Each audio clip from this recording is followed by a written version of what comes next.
Hello, mga kayami. Naisip ko maglaga ng paa dahil walang pasok.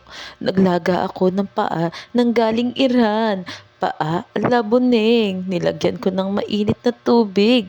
Nilagyan ko yan ng asin at tawas para naman may lasa, mga kayami. Mga kayami, may digmaan kasi ako ngayon. Alam nyo ba, hindi mabubuo ang romansa pag di kinain ang paa. Nandyan kasi yung kiliti ko, mga kayami. Ginagawang lollipop yan ng jowa ko. Kaya naisip ko linisan. Kasi dati, may patay na daga. Kaya nahimatay ang jowa ko.